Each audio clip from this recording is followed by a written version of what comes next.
Merci à tous, nous sommes ravis une nouvelle fois de se retrouver. Donc c'est le 3e épisode, je vous rappelle. On a commencé par performer avec Romain qui nous accompagne depuis le début. On est ensuite allé chez les Spartiates avec Jonathan pour parler du thème du management, donc manager. Et 3e épreuve, transformer. Alors c'est un clin d'œil évident, puisque on est dans une terre de rugby avec Bernard Lemaître qui a repris le club du Racing Club Toulon. Vous savez, on est dans une période en ce moment où la notion de transformation, la notion de changement, elle est inhérente. Elle est encore plus rapide. On la vit dans nos entreprises, on la vit à titre individuel, on la vit dans notre écosystème, dans notre cité.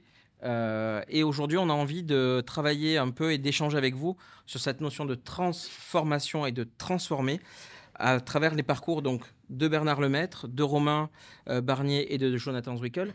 On va l'orienter un peu différemment. Les 2 premières sessions étaient plus portées sur de l'interne, quand on parle de performance, quand on parle et de management. On a plutôt été tourné sur nous. Comment est-ce qu'on va performer, comment est-ce qu'on va analyser la performance et comment cette performance ensuite va se diffuser. Quand on parle de management, on est allé aussi là-dessus, sur la management interne. Et puis à nouveau, comment est-ce que ce management va être porté sur l'externe. Et aujourd'hui, c'est vrai que c'est un peu mieux avec le micro, et aujourd'hui, on va parler de la transformation et on va se focaliser un peu plus sur la transformation que vivent les entreprises et comment la transformation d'une personne va influer sur une culture d'entreprise, va influer sur un parcours de vie.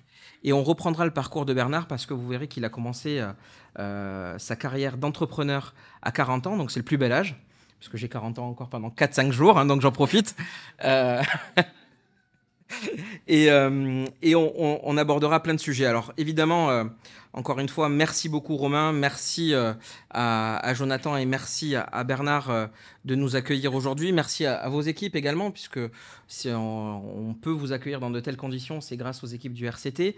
Et nous-mêmes, on est en train de faire et de vivre ce changement-là, parce que vous avez pu vous en apercevoir, mais il y a quelques têtes que vous ne connaissez pas forcément. Et ces têtes, ce sont les collaborateurs du cabinet qui s'appelle IMEX. Ma chère, installez-vous. Et comme ça, on vous présente également la nouvelle collaboratrice de la Ciotat qui nous a rejoint il y a une quinzaine de jours. Alors, un des 3 associés est avec nous aujourd'hui, donc Arnaud Bonin. Arnaud, merci de nous faire le plaisir et l'honneur d'être avec nous aujourd'hui. Donc, IMEX, vous le savez, c'est quelque chose que on vous a annoncé dès le mois d'octobre. Ça met un petit peu plus de temps que prévu, mais ça, c'est grâce à nos partenaires bancaires que ça a mis plus de temps que prévu entre l'annonce et la réalisation concrète. Mais en tout cas, c'est le premier objectif, la première pierre fondatrice d'un élément commun, c'est aujourd'hui, c'est cet événement-là. Et j'espère que vous en profiterez et que vous en profitez. Donc, n'hésitez pas à nous en parler après derrière, puisque cet événement-là, nos collaborateurs ont la chance de le vivre depuis 2 fois. Et donc, c'est aussi ça notre ADN, c'est aussi ça notre volonté de transformer. C'est comment est-ce qu'on transforme une entreprise, un cabinet d'expertise comptable ou de commissariat aux comptes dans une autre forme. En fait, un cabinet, c'est devenu une entreprise qui impacte son territoire. Alors, assez parlé de nous, Bernard, vous nous faites l'honneur d'être avec nous pour ce temps fort. Et donc, vous êtes le président du RCT depuis 2020. Et le moins que l'on puisse dire, c'est que votre parcours est inspirant, car il incarne pleinement le changement et l'adaptation. Alors, vous avez eu 1000 vies, et je n'ai pas parlé de ces 1000-là. On aura l'occasion d'en parler de quelques-unes, et nous sommes impatients, curieux de vous entendre. Est-ce que vous pouvez nous raconter votre parcours de chef d'entreprise depuis donc ces fameux 40 ans jusqu'à aujourd'hui, et comment est-ce que le Bernard d'il y a 40 ans est devenu le Bernard d'aujourd'hui? Je me le demande parfois moi-même, je dois vous le dire, parce que je pense que dans ce genre de parcours, il y a forcément une part de volonté, d'ambition, de planification parfois, mais surtout d'opportunisme. Voilà. Donc je pense que je suis fondamentalement un opportuniste qui a su peut-être, ou qui a pu en tout cas, saisir un certain nombre d'opportunités. Quand vous êtes cadre dans un cadre commercial, technico-commercial dans une industrie pharmaceutique, vous voulez créer votre propre boîte, forcément, il faut saisir une opportunité, surtout quand vous n'avez pas de sous. Voilà. Donc l'opportunité, c'est surtout être sûr que vous avez la bonne idée, le bon produit. Et donc, à partir de là, vous pouvez démarrer une vie de chef d'entreprise, bon, bien modeste au départ. On est deux. On a des locaux un peu pouilleux. Voilà. L'idée n'est pas mauvaise parce que les premiers clients viennent des États-Unis, viennent voir. Viennent voir parce qu'on a exposé nos idées et nos produits dans un congrès et qu'ils ont été attirés. Alors, on ne leur fait surtout pas visiter les locaux, ils ne sont pas visitables, mais on leur fait manger la bouillabaisse, on les promène, on les amène à Notre-Dame-de-la-Garde. Voilà, tout ça, c'était à Marseille. Et puis après, c'est une autre tranche, c'est la tranche développement, les produits se développent, on commence à en vendre quelques-uns. Vous ne savez peut-être pas de quel genre de produit, il s'agit de contenants, de poches qui ont l'objet de contenir des produits pharmaceutiques administrables à des patients dans un premier temps. Puis ensuite, dans une seconde étape de la vie de l'entreprise, ça a été des produits de process industriel dans la fabrication de ce qu'on appelle les biomédicaments et les vaccins.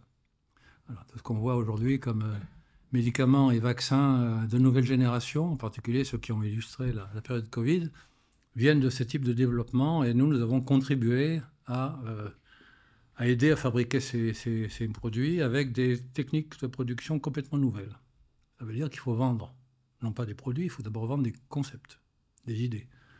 Ensuite, il faut les faire adopter, ensuite, il faut les faire valider, et des fois, ça prend 5 ans, 10 ans, 15 ans. Et une fois que vous avez franchi toutes ces étapes, que ces fameux produits ou ces fameux vaccins sont produits en conditions industrielles, eh bien, vous avez le jackpot, dans la mesure où ces contenants, ces systèmes de production qu'on a développés font partie du dossier du médicament. Ils sont complètement attachés et ils ne peuvent plus être modifiés. Voilà un petit peu le type d'activité dans lequel nous nous sommes lancés. Et puis après, vous avez d'autres étapes, bien entendu, qui sont les étapes industrielles. Encore une fois, on part avec un capital difficilement réuni de 100 000 francs à l'époque. Et puis l'industrie, c'est quelque chose de très lourd, je ne vous l'apprends pas, qui est très consommateur de capitaux. Donc ces capitaux, vous ne les trouvez pas. Dans les années 80, l'inflation est au-dessus de 10%, les banques ne prêtent pas. Il n'y a pas de venture capital, en France en tout cas. Et donc il faut les produire avec les résultats. Les premiers résultats, il faut se serrer la ceinture, il faut des marges. Voilà. Donc quand vous les réinvestissez systématiquement sur 5 ans, 10 ans, 15 ans, eh bien, vous créez ces marges. Puis après, il y a d'autres opportunités. J'ai dit que j'étais opportuniste. Voilà l'histoire que M. Blisson connaît bien. La loi Madelin, ce qu'on appelait les zones d'entreprise, à La Seine, à Aubagne et à d'autres lieux, où on pouvait obtenir une défiscalisation sur l'IS pendant 10 ans, sous certaines réserves. Donc on a fait ça, et donc on a fait encore plus de bénéfices défiscalisés. Très très important, toujours réintégré en haut de bilan. Donc tout ça, ça a donné des capacités importantes à l'entreprise, qui s'est développée ailleurs, aux États-Unis en particulier, principale filiale, une entreprise qui a toujours exporté 95 à 98% de son chiffre d'affaires, dès sa naissance.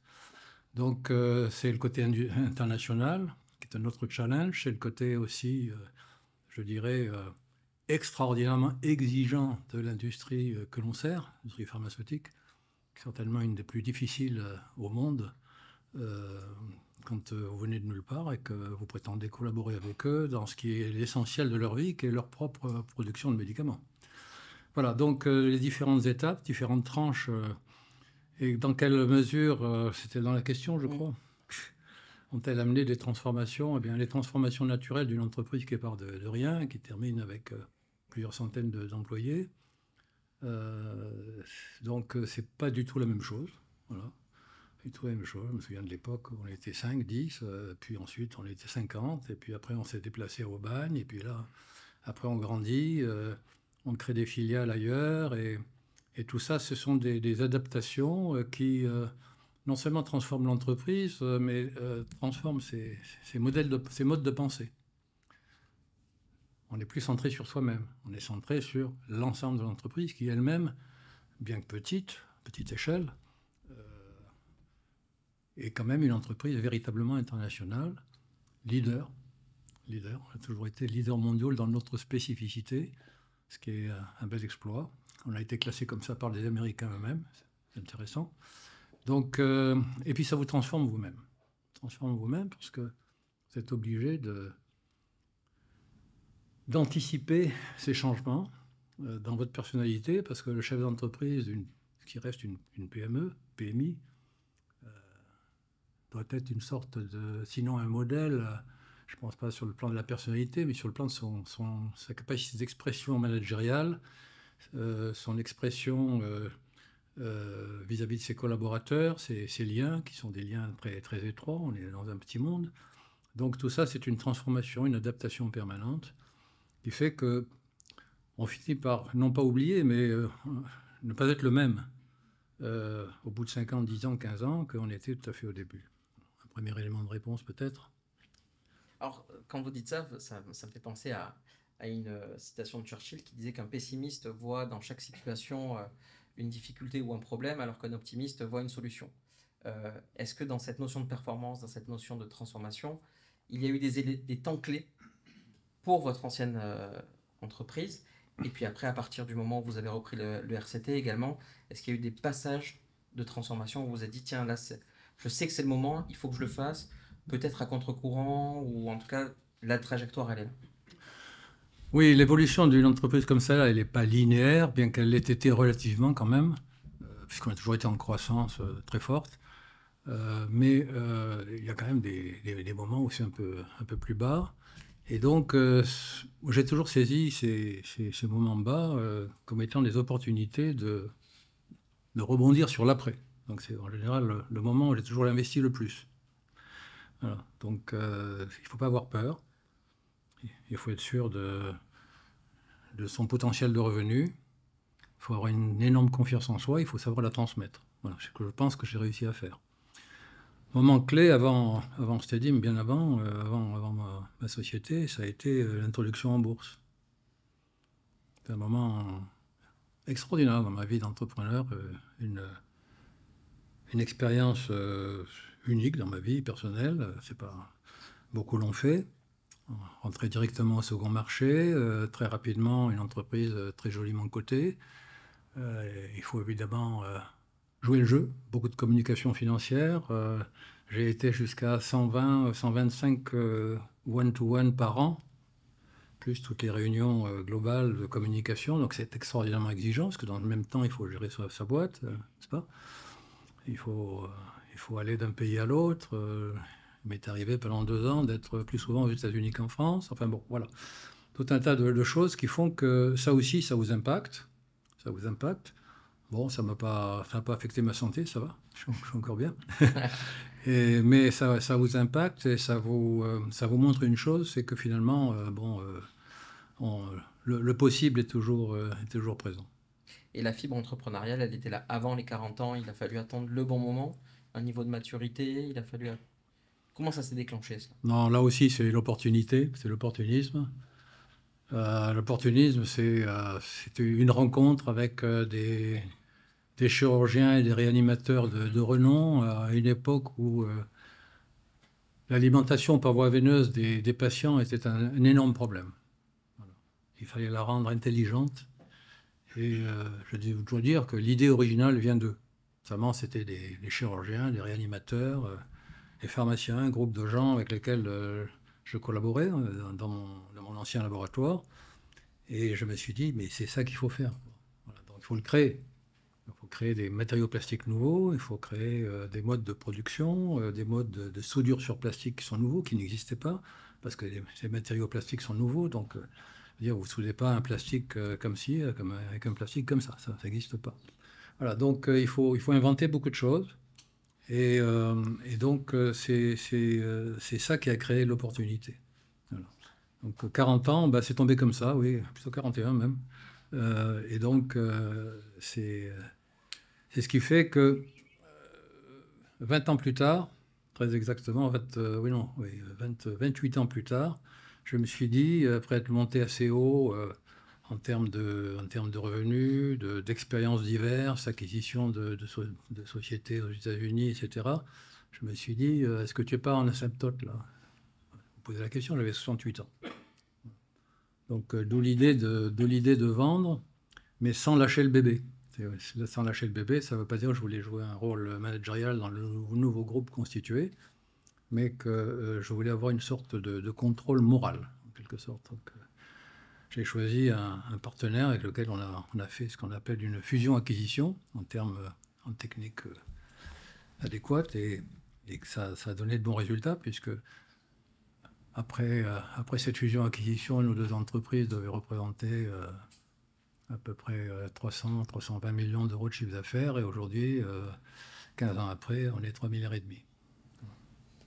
Donc ça a été un beau succès. Beaucoup de synergie, là aussi, qui a été anticipée. Il faut convaincre ces gens-là, qui étaient des Allemands, frileux, les convaincre que voilà, il fallait le faire. Et ils l'ont fait.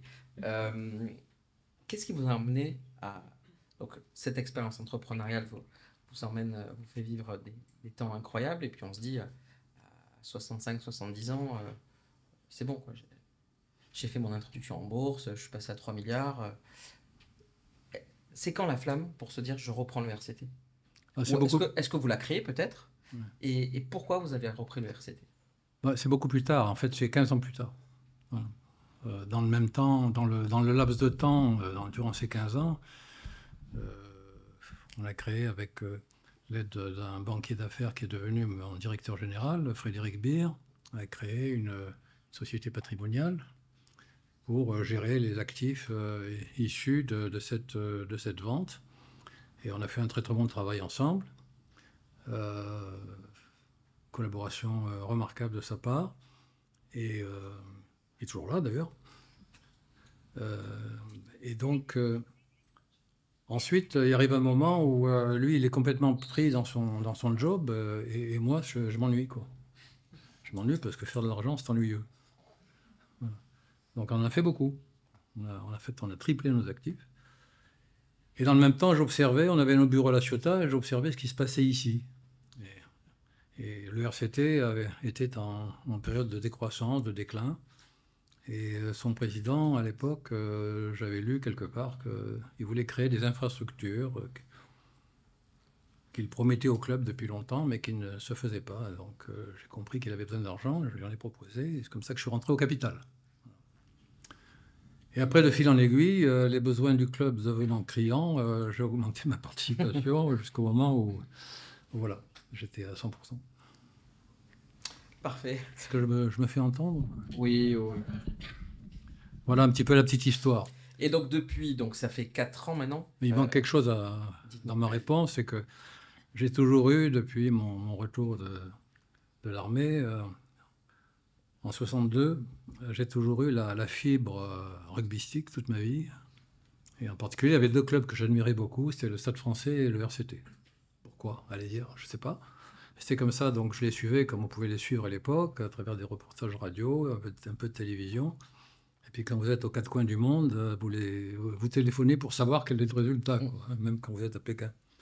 Donc voilà, et ensuite la proximité a fait le lien.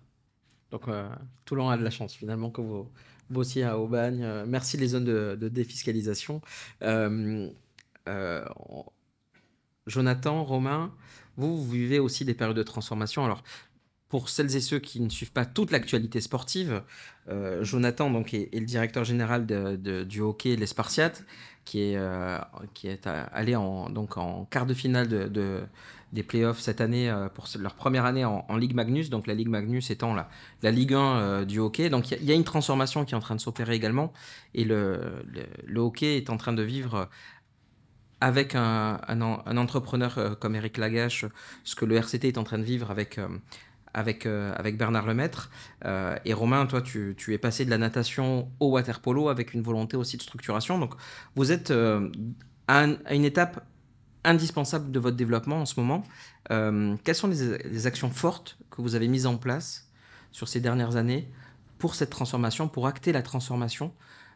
Et puis ensuite, on refera peut-être le parallèle avec les infrastructures et ce qu'on est en train de faire avec le RCT. Avant de répondre à ta question, bonjour à tous. D'abord, vous dire que c'est un vrai plaisir d'être ici, d'avoir eu la chance d'écouter de très près ce témoignage très inspirant. Mais quand même pour rester fidèle au personnage que je suis depuis ce début d'Olympique, j'ai pas vraiment envie de répondre à ta question. J'ai beaucoup plus envie de rebondir sur quelque chose qui m'a terriblement inspiré. C'est un sujet qui nous anime en ce moment à l'approche des Jeux Olympiques et qu'on définit, nous, dans notre monde, comme les émotions adaptées. Et on essaye d'emmener les athlètes à l'inverse de ce que la nature humaine est, c'est-à-dire chercher la stabilité émotionnelle. Et je trouve que son parcours est un modèle inspirant de... justement, c'est dans l'instabilité, c'est dans les moments où on est en bas qu'on fait la différence avec les autres. Tout était inspirant, mais ce message-là, c'est quelque chose qui m'anime encore plus fort aujourd'hui parce que c'est la condition sine qua non de réussite aux Jeux Olympiques.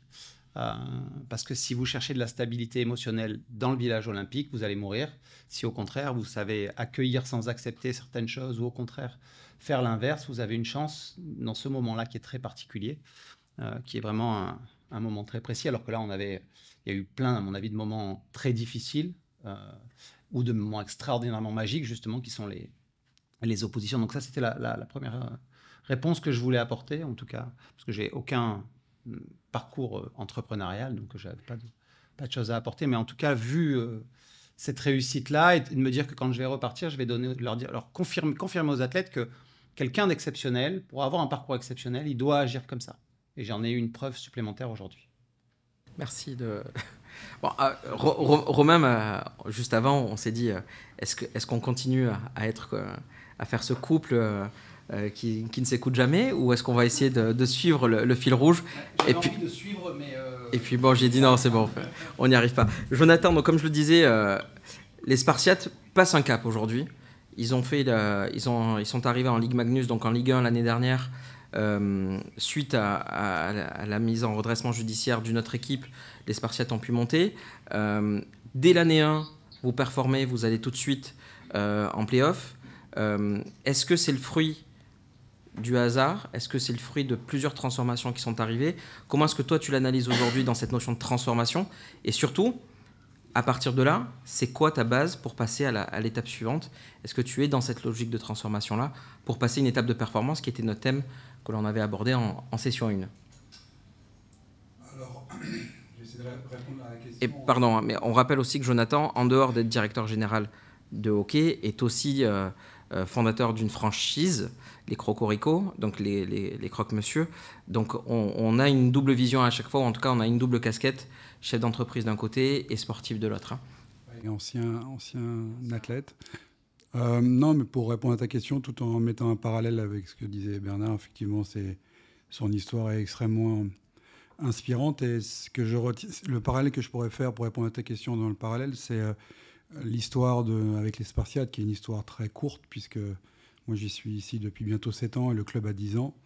Mais le lien que je vois, c'est qu'il faut oser. Et quand tu es cadre dans une entreprise sûrement bien payée comme il devait être à 40 ans, il faut parfois mettre des choses sur la table pour y aller.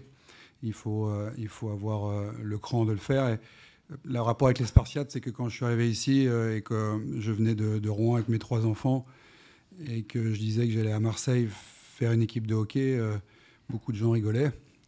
Parce que faire du hockey, on m'a tout dit, c'est impossible. Tous les sports ont essayé à Marseille.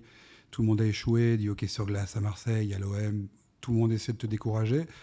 Mais on est quelques-uns à avoir une vision et il est allé quand même. Parce que je pense qu'on a dû sûrement le décourager aussi quand il est parti de son salaire confortable de cadre dans une entreprise, dans un laboratoire. Donc je pense que c'est ça qu'il faut faire. C'est un peu l'ADN de notre club. C'est qu'on essaye de rester humble, mais toujours de vouloir aller de l'avant.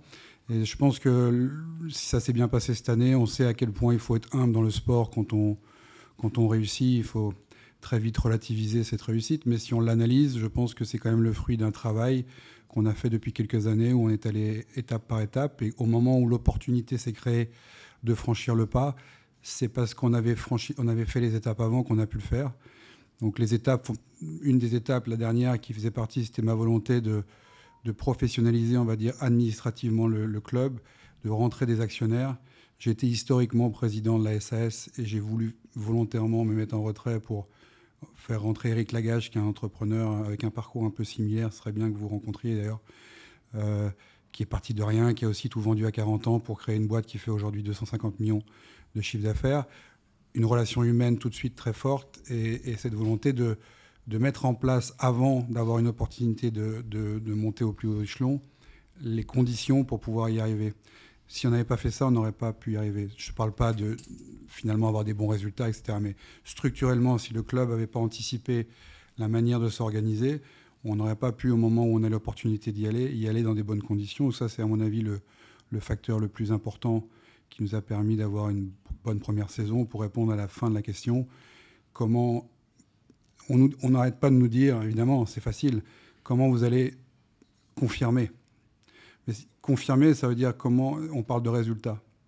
Et moi, je réponds, c'est pas confirmer qu'on veut, c'est progresser. Et là, progresser, on parle des moyens et de ce qu'on veut mettre pour continuer à avoir des résultats.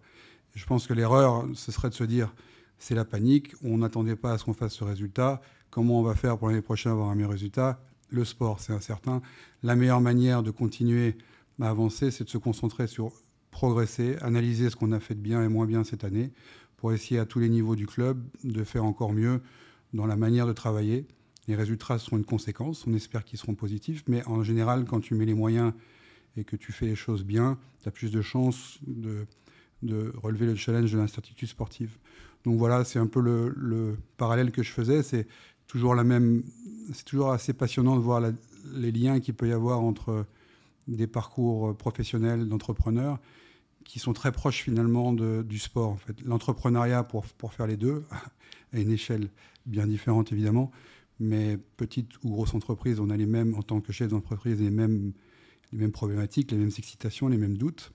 Et le sport et l'entrepreneuriat, c'est très proche dans l'intensité de tout ce que tu fais, de tout ce que tu décides, de la vitesse.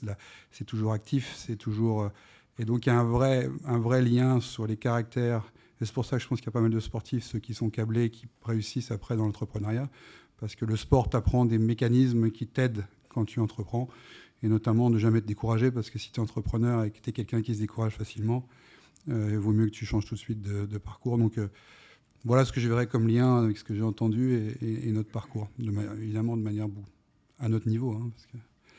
Et le rêve que tu as et que je partage de pouvoir transmettre à tous tes collaborateurs et moi à tous les athlètes l'autodétermination. Et sur laquelle on pourrait ajouter la prophétie autoréalisatrice, très chère notion avec laquelle on travaille, c'est-à-dire voir demain et ensuite le faire arriver. C'est le métier d'entraîneur ou le métier d'entrepreneur, c'est de faire arriver quelque chose qui n'est pas supposé arriver, voire même qui est impossible d'arriver, sauf que tu refuses de voir l'impossible. Et avec les athlètes, je vous livre encore une fois ce que je ressens, parce qu'on en a parlé tout à l'heure.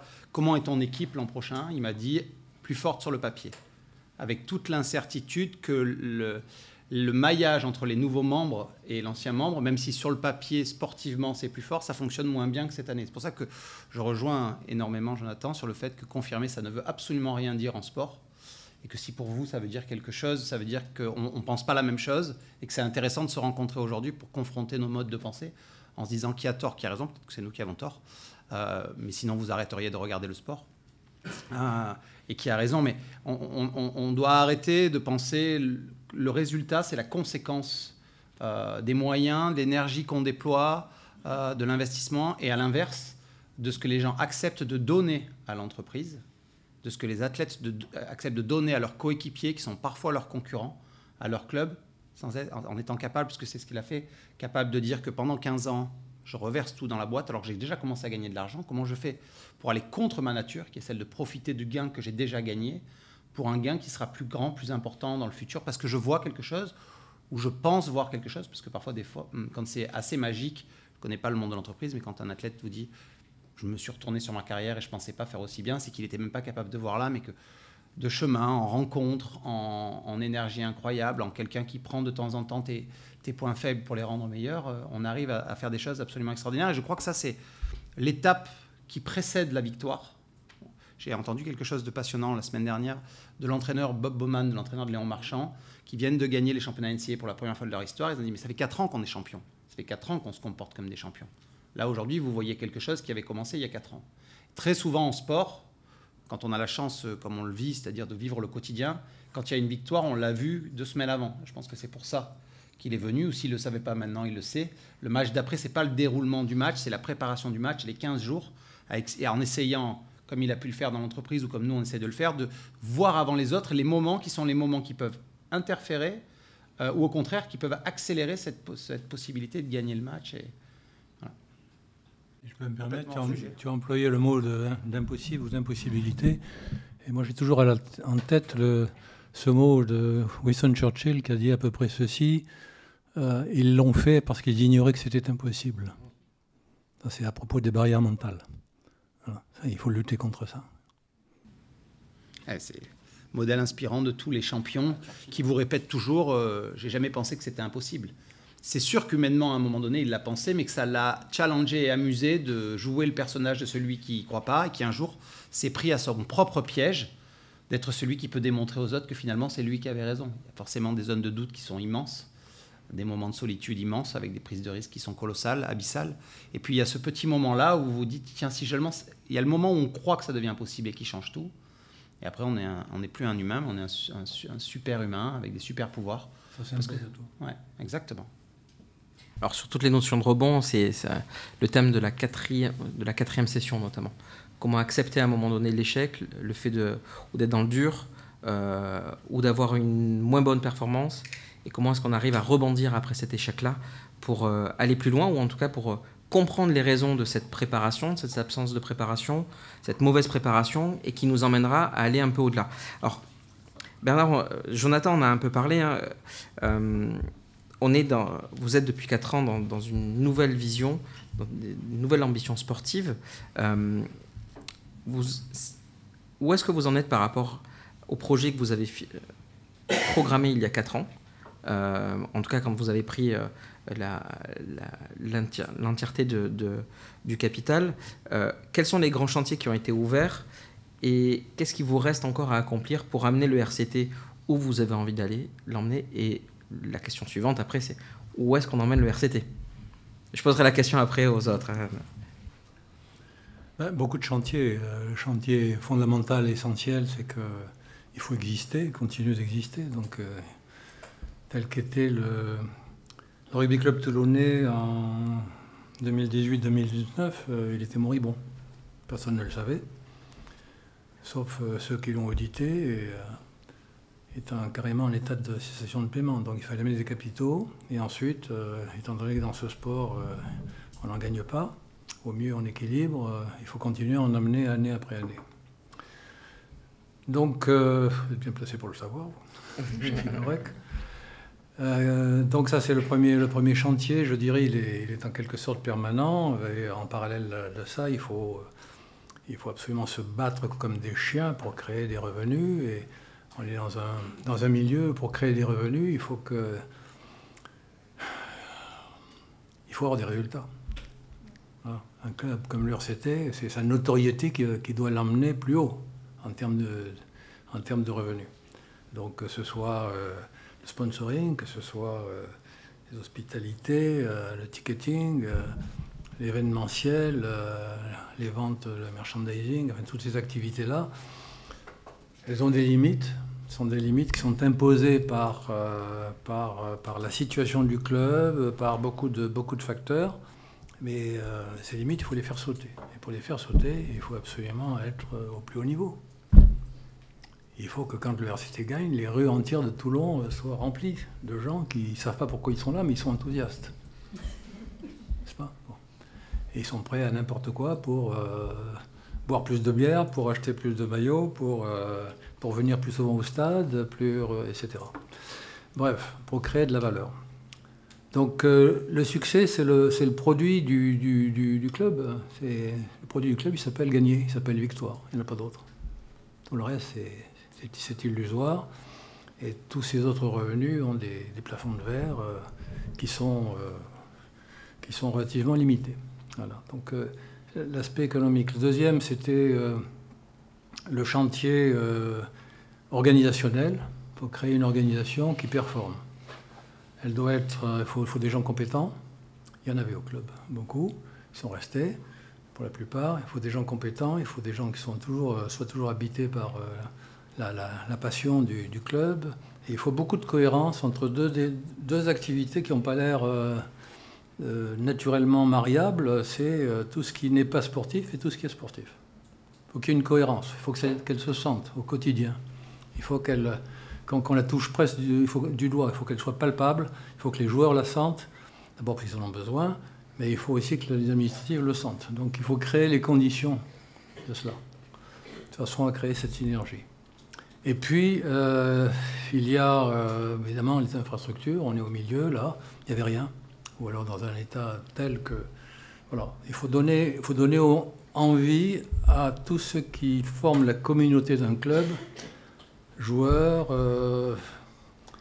entraîneurs, staff, employés, bien entendu, et puis tous les gens extérieurs au club, d'admirer leur club et d'y venir volontiers. Donc voilà, on a fait ça. Je pense que vous pourrez visiter tout à l'heure, vous verrez que sur le plan sportif, c'est au plus haut niveau. Et puis, voilà, au cœur de tout ça, il y a évidemment le projet sportif, donc la construction d'un groupe homogène, à la fois sur le plan de son encadrement et sur le plan des joueurs.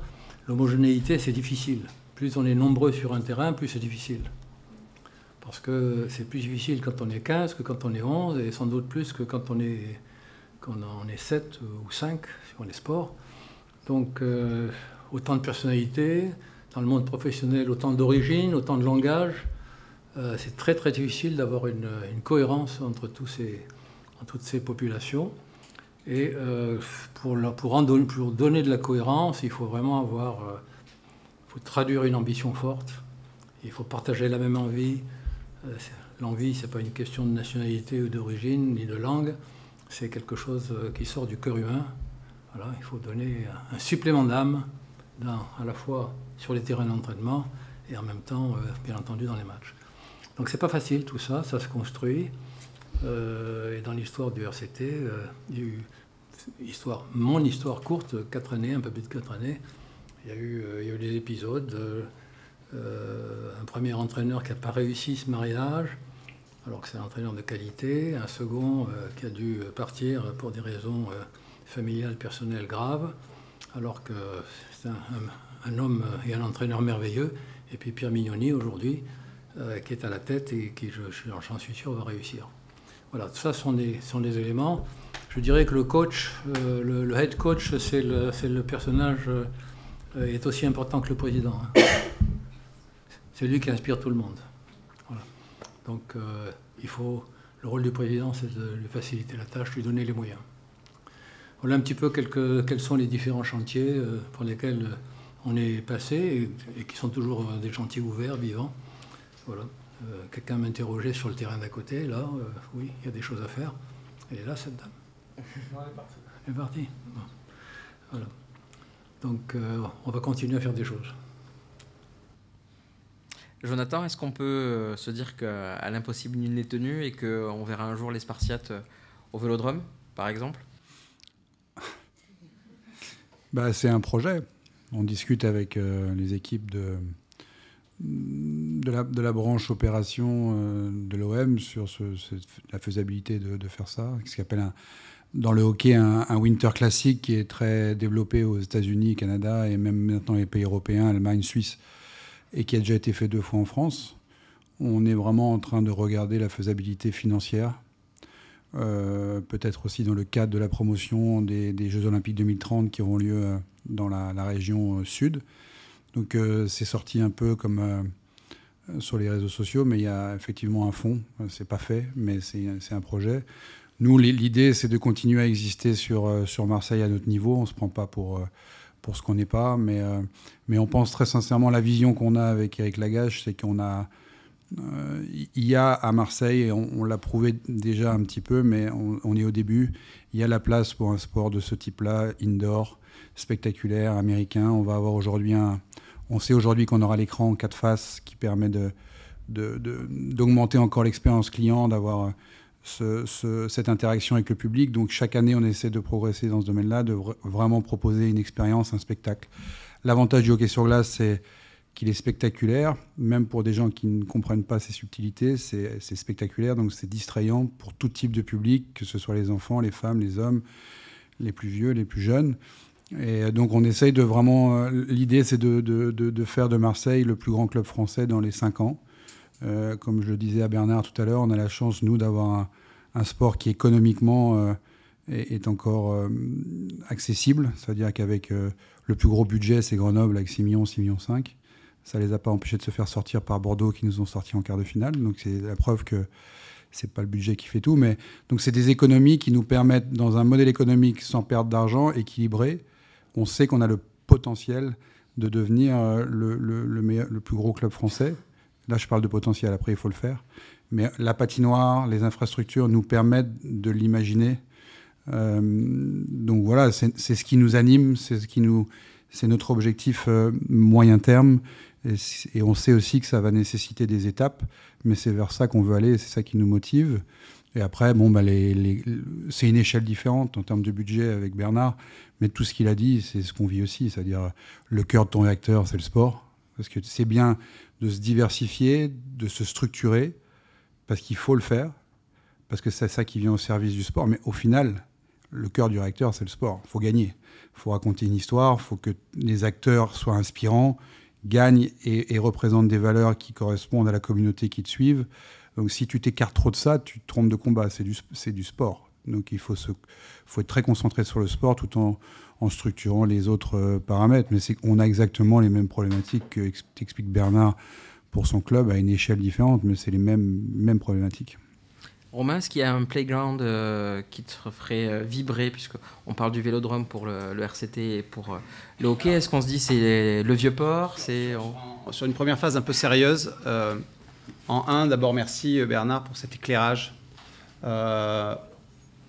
qui moi, le vivant de l'intérieur, m'a encore un peu plus élargi mon champ de vision, et notamment à un endroit très précis, celui où il a expliqué de manière abstraite, j'adore ces notions-là, mais entre le sport, le sportif et le non-sportif. Je crois que l'âme d'un club se situe exactement à l'espace entre les deux, et que tout le travail à faire est aussi difficile d'un côté que de l'autre, c'est de faire appréhender deux mondes qui sont différents, qui sont sur des modalités d'excellence différentes, qui sont sur des ambitions différentes, qui sont aussi sur des niveaux de retour différents. C'est-à-dire qu'on peut travailler très dur pour préparer un match et après voir son équipe perdre, on a l'impression qu'on est déçu et on en veut au clan d'en face qui ne vous apporte pas ce qui est un demain meilleur, etc. À l'inverse, on peut le vivre complètement différemment dans le match parce qu'on est dans la technicité de comprendre le haut niveau de l'adversaire, etc. Et on peut en vouloir de l'autre côté quand on a gagné et qu'on ne voit pas derrière la mise en progression, l'écran 4 faces, etc. alors qu'on gagne. Ce n'est pas le cas, mais dans beaucoup de situations, nous, on est décorrélé finalement, notre résultat est un peu décorrélé parce qu'on est à l'échelle encore en dessous et on vise le titre champion d'Europe. Et si on l'est, il ne se passera quasiment rien. Un truc qui est sûr qui pourra plus se passer, c'était un de mes rêves, c'était de faire descendre l'équipe qui gagne le long de la Canebière. Elle est devenue piétonne, donc ça, on fera plus les belles images des sportifs d'avant qui descendaient la Canebière en décapotable. Donc je me raccroche peut-être à un nouveau rêve, puisque les patinoires et les piscines sont collées l'une à l'autre pour des systèmes d'énergie et que c'est très vert et que ça peut être vertueux. Pourquoi pas mettre une piscine en plus et d'imaginer un projet qui pourrait économiquement devenir viable par l'aide de la communauté water-polo natation, avoir ces deux grands spectacles, de deux grands sports très spectaculaires. Pourquoi pas, hein, s'il y a la place sur le terrain. On a, je pense, tout à jouer à un moment donné à faire notre place en dessous du mastodonte qui est l'Olympique de Marseille. Et beaucoup de choses à s'apporter au fur et à mesure de ces rencontres olympiques. Voilà, non, simplement, je crois qu'il y a beaucoup de choses parce que, pour revenir sur mon premier point, une boîte, c'est ça, c'est des secteurs différents. Et entre chaque secteur, il y a un tout petit espace où, à mon avis, il y a le secret de la boîte. Nous, on appelle ça le vestiaire. Je ne sais pas ce que vous appelez ça, vous, mais une équipe gagne quand dans le vestiaire, ça va bien. Je ne connais pas une équipe qui a gagné quand il y a des problèmes dans le vestiaire.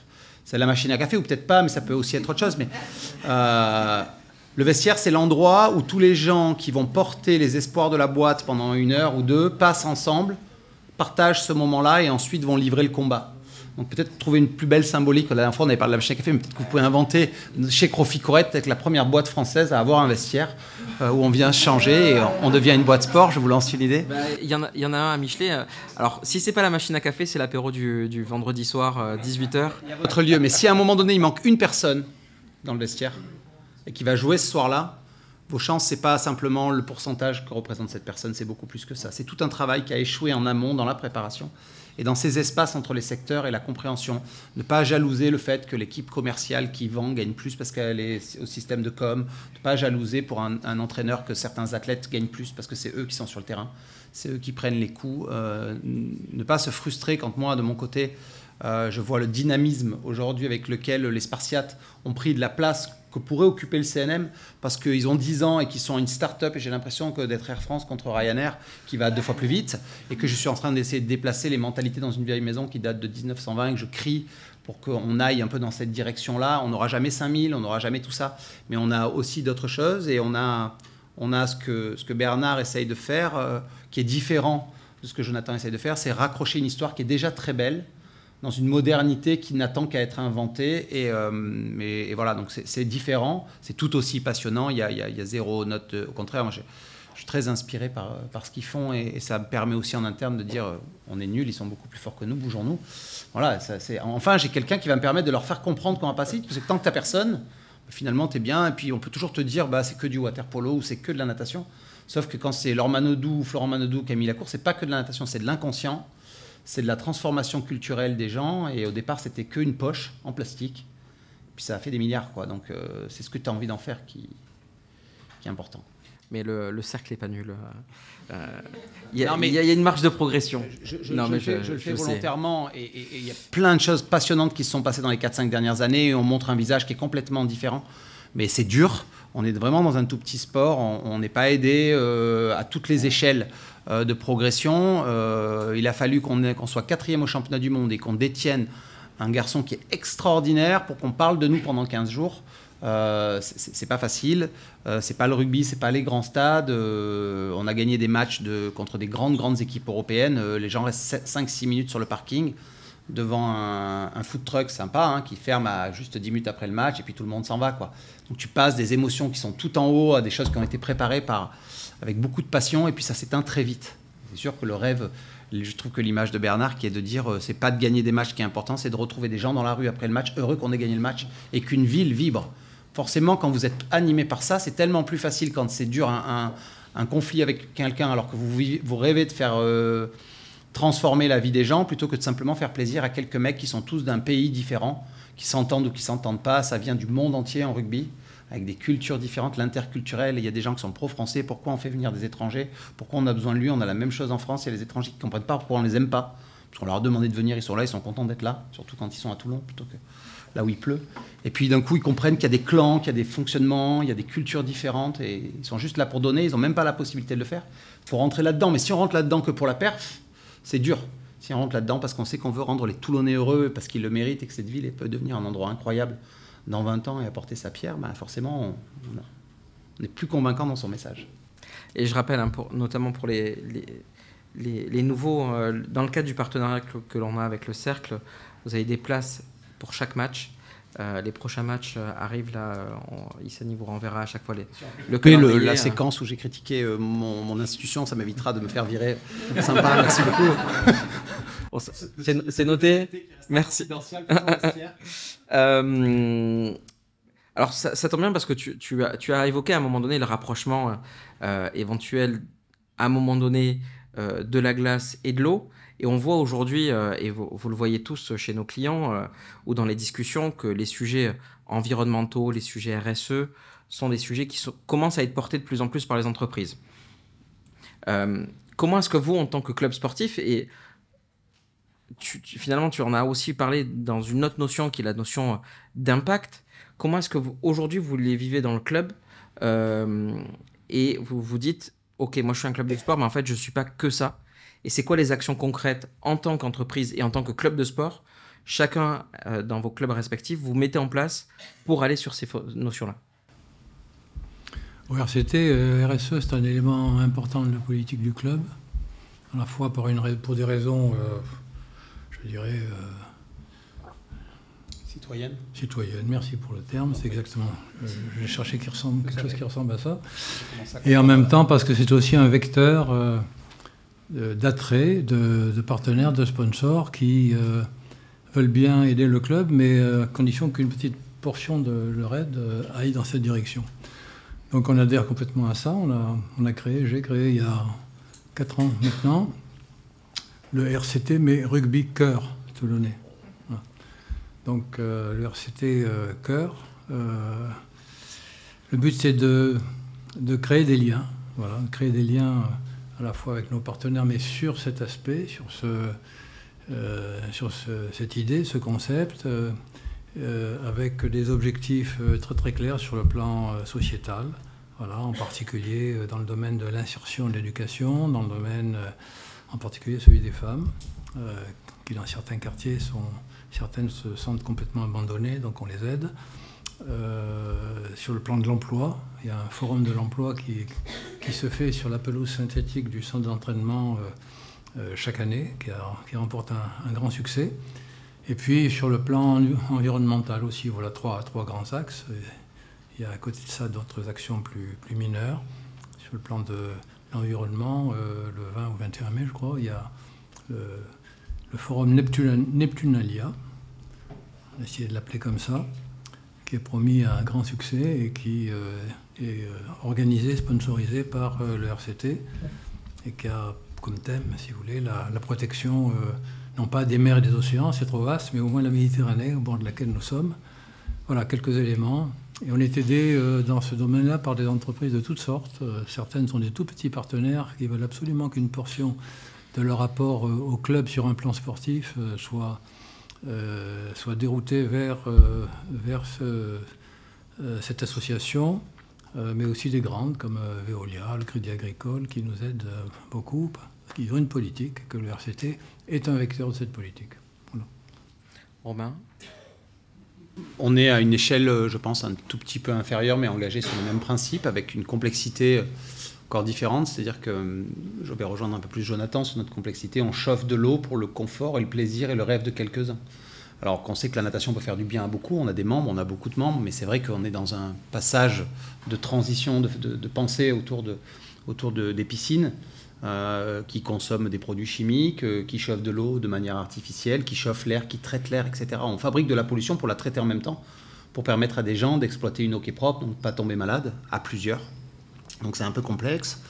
J'ai pas beaucoup de choses à ajouter. On a nos grands secteurs, on est impliqué un peu à notre échelle et on est extrêmement fiers sur la maladie. Très proche de Paoli Calmette. On est partenaire de Rugby Cœur Toulon. On est en train d'essayer de voir comment on peut aider parce que forcément, naturellement, la mer, l'eau, on fait des actions autour de la mer. Le CNM vit par la mer et pourrait mourir par la mer. Pour information, l'eau rentre quand même fort contre le club. À un moment donné, il faudra se poser la question des structures du bâtiment. Donc, on est à la fois, on a besoin de la garder propre devant pour nos usagers. On a aussi besoin de se protéger contre. Est-ce que tu veux qu'on coupe cette séquence ou c'est pour demander des subventions ? Non, mais là-dessus, en fait, Bernard, qui est très, très, très pertinent et très, très juste, pas pour mais parce que c'est vraiment exactement. Je vais rajouter quelque chose qui ne va pas être très intéressant sur le RSE. On a la même problématique que vous. Ce qui est paradoxal, si je rajoute quelque chose qui peut être intéressant, c'est que Bernard, il dit que c'est un modèle économique déficitaire. Nous, on espère être sur un modèle économique à l'équilibre, mais on vous demande d'investir sur du RSE. Vous n'êtes pas capable de gagner de l'argent pour votre propre économie. J'arrive à entendre qu'une entreprise qui gagne de l'argent en reverse une partie pour améliorer le monde. Nous, on a l'impression, dans notre mission de départ, d'améliorer le monde. C'est-à-dire qu'on vient faire venir des gens dans des stades ou dans des piscines pour que les gens soient heureux, des athlètes vivent un rêve, on fait un rayonnement de notre ville, ça contribue à plein de choses. En tout cas, à une époque, c'était extraordinaire d'être un athlète. Aujourd'hui, c'est juste un être qui pollue beaucoup parce qu'il voyage beaucoup. Donc le monde est en train de changer. Je ne sais pas trop comment se positionner là-dessus. On fait comme vous. On a d'abord l'esprit citoyen. Ensuite, moi, j'ai une définition aussi de le RSE. Moi, ce qui m'intéresse de manière un peu égoïste, c'est que, notamment avec la maladie, c'est au-dessus du sport. Moi, la maladie, c'est le modèle inspirant de la transformation des hommes et des femmes. C'est-à-dire que quand on enlève le problème de la maladie physique, les transformations psychologiques d'un malade face à une grosse maladie qui passe l'épreuve, c'est un super-héros après. Et c'est ce qu'on essaie de faire de nos athlètes. Donc il y a aussi ce besoin-là de faire comprendre que agir tous ensemble, c'est faire des rencontres qui sont exceptionnelles. Que quand vous protégez et que vous êtes citoyens ensemble, quand deux personnes protègent quelque chose, elles ne peuvent plus jamais se détester quand elles ont fait ça. Donc il y a toutes ces actions qui sont incroyables. Ça ne me dérange pas aujourd'hui qu'on soit tous lancés dans une course à l'image autour du RSE, beaucoup plus que... Je critique personne, mais il y a des gens qui disent « je veux donner de l'argent pour du RSE » parce que voilà, c'est ce qu'il faut faire. C'est pas, je crois que les athlètes ont un rôle très important à jouer en tant que leader dans la société, sur leurs actions, sur leur façon d'être. Et donc voilà, je pense que le RCT peut contribuer Les Spartiates peuvent contribuer, on peut contribuer par nos actions, parce qu'on est regardé, parce qu'on est écouté, parce qu'on est aussi attendu comme des gens sur des bons comportements. Et donc, il faut répondre à ces bons comportements. Mais c'est quand même quelque chose, pour moi, d'assez complexe à appréhender dans sa grande complexité, surtout où ça va demain. Ça rajoute une incertitude sur celle qui est la nôtre au départ. C'est-à-dire, nous, on doit produire du résultat, en sachant que quand on vous dit qu'il faut produire du résultat, c'est la dernière chose qui va nous aider à le produire. Forcément, on en a envie, on en a plus envie que le club. Quand il dit Pierre va gagner, c'est parce que j'ai la chance de le côtoyer un peu. Pierre, il a plus envie que le club de gagner pour des raisons qu'il expliquerait mieux que moi, mais presque à s'en foutre de ce qui va se passer à côté. Mais il veut juste gagner, quoi. C'est un compétiteur qui veut gagner, c'est ce qu'on attend de lui, quoi. Et bon, on va lui dire, il faut aussi le faire en faisant du bus plutôt que du train, ou du train plutôt que de l'avion, etc. Tu mettras plus de temps pour arriver, mais tu vas quand même gagner. Je ne sais même pas si je vais gagner au départ, si en plus je voyage plus longtemps. Voilà. Je ne sais pas si j'ai été très cohérent, mais je reviendrai donc sur le plus important, c'est le côté citoyen. De toute façon, on doit protéger le monde de demain. Et si on doit être des leaders d'exemple en sport, on doit aussi l'être sur le comportement, et que toutes ces actions-là, finalement, ça fait... ce que ça m'inspire, c'est... On y va souvent à contre-cœur, parce que ça rajoute une obligation sur un monde où on a déjà plein d'obligations. Et on sort à chaque fois heureux, avec un sentiment d'utilité renforcé. Nos boulots, nos emmerdes, s'effacent le temps d'une action RSE pour revenir un peu à l'essentiel de ce qu'on devrait faire un peu plus souvent et que notre monde agité nous empêche de faire en ce moment. Jonathan ? Nous, on est tout jeunes, hein, donc 10 ans, mais en fait, on avance quand même de ce côté-là. On ne va pas parler du côté écologique des patinoires, je pense que ce n'est pas la peine de... On en prend assez dans la tronche comme ça, donc oui, une patinoire, ça pollue, comme beaucoup de choses. Est-ce qu'il faut que plus rien pollue ? Une patinoire, ça produit aussi... c'est la possibilité pour des enfants de faire du sport, de faire comme les piscines. Bon, on ne va pas rentrer dans ce débat-là, sur ça on est battu. Mais je pense que nous, on est très sur le social et on fait en fait depuis le début beaucoup de choses sociales sans vraiment s'en rendre compte en fait. Et donc cette année, on s'est dit on va matérialiser ça avec la création d'une fondation qu'on a créée là, qui est déposée, donc elle va voir le jour officiellement dans les prochains mois. Une fondation qui va permettre d'être le support de toutes nos actions sociétales, RSE.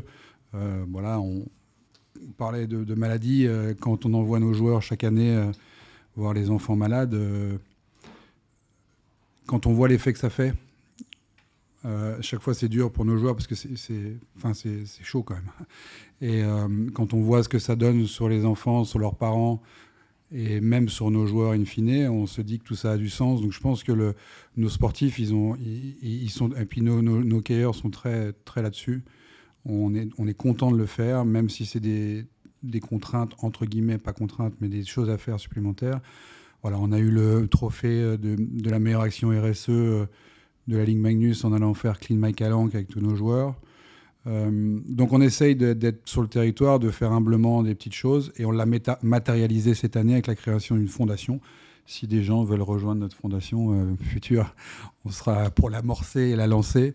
Voilà, on va faire une fondation justement pour pouvoir accueillir du mécénat, nous permettant d'avoir des actions encore plus importantes dans le futur sur ces différents secteurs. Mais bon, on est tout jeunes, nous, on ne peut pas tout faire à la fois, mais comme on faisait déjà et que c'était sous le club sans vraiment s'en occuper, vraiment, on va la matérialiser avec une fondation. Alors, je peux juste demander à Bernard bien sûr, s'il ne serait pas d'accord de créer une glace qui n'est pas froide et qui ne fond pas. Comme ça, on pourrait faire du hockey sans polluer. Je suis sorti de la recherche-développement. Dommage. Mais je crois que ça existe, qu'il y a une espèce de parquet un peu plastique. Voilà. C'est comme le moteur électrique. Le plastique, c'est pas super non plus. Donc, Alors, si vous voulez répondre à l'appel de Jonathan, je vous rappelle qu'il y a un jour de mécénat de compétences par an pour les collaborateurs. Donc, on vous transmettra les actions qui sont faites par le fonds de dotation quand il sera créé. Il faut être gardien de hockey pendant 1 heure quand le gardien n'est pas là pour faire deuxième gardien à l'entraînement, si vous n'avez pas peur du palais à 150 km/h. Mais ça protège bien. Regardez, je suis encore en un seul morceau.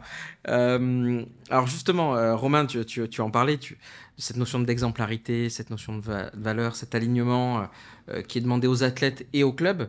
Dans quelques mois, on a la chance d'avoir les Jeux Olympiques et Paralympiques de Paris et une partie des épreuves sont à Marseille. On a eu la Coupe du Monde de rugby en 2023. Est-ce que, d'après vous, tous ces événements-là sont des événements soit qui fédèrent une cité ou un pays? Est-ce qu'ils sont impactants? Et comment est-ce que vous voyez, vous, à travers votre vision de chef d'entreprise et ou de sportif et ou d'individu dans une cité, l'impact que ça peut créer aujourd'hui une épreuve comme les Jeux Olympiques que l'on connaîtra a priori peut-être qu'une fois dans notre vie, en tout cas dans notre pays? Sauf si on vit jusqu'à 150 ans, la technologie progresse. Ouais, en 2030, c'est dans les Alpes. Je ne sais pas, c'est un peu compliqué de se projeter sur le futur. Ce que j'espère surtout, c'est qu'on n'a pas eu une affluence de grands événements sportifs, parce que politiquement, ça permet de faire penser qu'on est une nation de sport. Ouais, et que le message de certains qui essayent d'expliquer qu'à un moment donné, on a besoin de vraiment faire du sport, surtout dans cette vie qu'on est en train de mener qui est de plus en plus sédentaire. Donc le message, c'est que j'espère qu'il va y avoir des forces qui vont s'unir pour profiter de cette opportunité, des gens qui seront visionnaires, comme a su l'être Bernard, pour aller chercher des choses dans le sport qui n'existent pas encore. Parce que dans le modèle français, on lutte contre quelque chose, en tout cas la perception du sportif, contre un héritage de culture qui occupe une place plus grande que le sport. On nous met ensemble alors qu'on n'est pas la même chose. Je crois que demain sera meilleur si on propose à des enfants d'essayer le sport, d'essayer la musique, d'essayer l'entrepreneuriat, qu'il y ait plus de choses. Aujourd'hui, on est dans un vieux modèle associatif. Je ne sais pas comment on pourrait le réformer, le moderniser, faire en sorte qu'on transforme tout notre système. C'est-à-dire l'école et le sport sont intimement liés. L'avenir de nos enfants, c'est aussi ça. C'est qu'est-ce qu'ils vont faire. L'école occupe une place différente. Il faudrait qu'on regarde un peu ce qui se passe dans le monde. Où est-ce que c'est mieux que nous, essayer de comprendre ce qu'on peut devenir et que ce ne soit pas juste des championnats du monde, des Jeux Olympiques ou même des Jeux Olympiques qui servent des intérêts évidents, ou en tout cas qui passent des jolis messages, mais que derrière, il n'y ait pas la réalité. Parce que je crois que, en tout cas, ce que je lis, c'est assez alarmant sur le fait qu'on fasse moins de sport et de moins en moins de sport. Ouais. Et que c'est bien de venir regarder le sport et célébrer après le sport. Mais si c'est juste boire des bières et être fan de rugby, à un moment donné, c'est quand même dangereux pour la santé, quoi. Donc, Moi, sur ça, je suis un peu... Je vais prendre la parole parce que ça me révolte un peu, en fait. Pour avoir fait les Jeux Olympiques, je sais à quel point c'est une chance pour un athlète et pour une nation et pour une ville. Et il y a quelque chose qui m'insupporte dans notre monde politique, c'est la manière, justement, d'utiliser ces événements pour faire penser, passer des messages temporaires sur l'importance du sport pour tous, etc. Et je le sais très bien à l'avance, qu'une fois que ce sera terminé, on n'en parlera plus. Et ce que j'ai crié dans des vidéos pendant le Covid, il y a une stat qui fait mal, c'est que 25% de la mortalité en Europe est due à la sédentarité, que le sport est une solution, c'est une solution de maladies physiques, mais aussi mentales, et que en France, pour moi, on sous-utilise la puissance que pourrait être le sport pour des jeunes. Le monde aujourd'hui digital précipite nos jeunes vers leur chambre et leur écran. Et le sport est une solution et elle est sortie comme ça de temps en temps par opportunisme quand il faut faire beau sur la photo. Là, je parle de la santé des enfants. Et après, sur tout ce qui est athlète, une grande partie des athlètes qui vont nous faire briller aux Jeux Olympiques sont des smicards, ne gagnent pas leur vie avec ça. Et on est exigeant avec eux-mêmes, on attend les médailles, on est content de faire la photo, puis après, on les laisse se débrouiller. Et donc, moi, je suis très content de voir les Jeux Olympiques en France. Ce qui m'énerve, c'est de voir l'utilisation hypocrite qui en est faite, au lieu de s'en emparer pour, comme dit Romain, créer un changement et vraiment mettre le centre au milieu de la solution. On va encore l'utiliser pour la photo. Et c'est ça qui me dérange. Je suis en train de penser à tout ce qu'il faut qu'on coupe au montage. Ça pas besoin de couper, j'assume. On vous le mettra, on vous l'enverra avant. Bernard, est-ce que vous avez un point de vue sur l'impact que cela peut créer? J'ai un point de vue sur les Jeux Olympiques, d'abord parce que... On le coupera aussi, hein, si vous voulez, ne vous inquiétez pas. Non, ça, vous pouvez le diffuser. Étant un vieux bonhomme, j'ai connu des Jeux Olympiques d'une autre époque. Je me souviens très bien de 1948. Les moyens de communication étaient très limités. J'avais 10 ans. 52, Helsinki, 56, etc., 60, bon bref. Pour moi, les Jeux Olympiques, c'est avant tout l'athlétisme. J'ai fait beaucoup d'athlétisme étant jeune. ça me passionnait surtout pour ça. Et puis, bien entendu, des sports qui, à l'époque, étaient les sports rois, tels que, en particulier la natation, par exemple. Donc, pour moi, c'était ça. Aujourd'hui, les Jeux olympiques, c'est un peu tout et n'importe quoi, à mon sens, que ce soit pour les Jeux d'hiver ou pour les Jeux d'été. Après ça, j'adhère complètement à ce qui a été dit par Jonathan et par Romain, dans la mesure où je crois qu'aujourd'hui, c'est essentiellement il y a un énorme opportunisme capitalistique. Voilà. Donc le budget des Jeux olympiques, comme ceux de la Coupe du monde de rugby, derrière, il y a des jeux de capitaux qui sont considérables, et le sport n'est qu'un prétexte. Voilà. J'ajouterais juste un commentaire, c'est qu'on est dans un pays dans lequel le budget du ministère des Sports, qui lui-même est noyé dans d'autres ministères plus vastes, est ridiculement faible. C'est très significatif de la culture sportive qu'il y a dans ce pays, ou de l'absence de culture sportive, et de l'imprévoyance des dirigeants politiques par rapport à leur jeunesse d'aujourd'hui, la jeunesse de demain et d'après-demain. Voilà. Si on n'a pas une culture sportive qui est un élément fondamental de la vie de la société, voilà, il se passe en particulier des choses comme ça sur le plan de la santé. Et puis, il manque un élément culturel fondamental à tous ces jeunes qui deviennent ensuite des adultes, en particulier la culture de la gagne, la culture de l'excellence, qu'on est obligé de cultiver en sport. C'est quoi, il faut, la solidarité. Solidarité, effectivement, tout ça, toutes ces valeurs. C'est là qu'il faut les inculquer. C'est à la famille, bien sûr, c'est à l'école. Comme la famille, elle défaille un peu, l'école, elle est incertaine. Voilà, au moins qu'il y ait le sport. Voilà. Donc, je crois qu'on est à côté. Voilà. C'est un peu dur.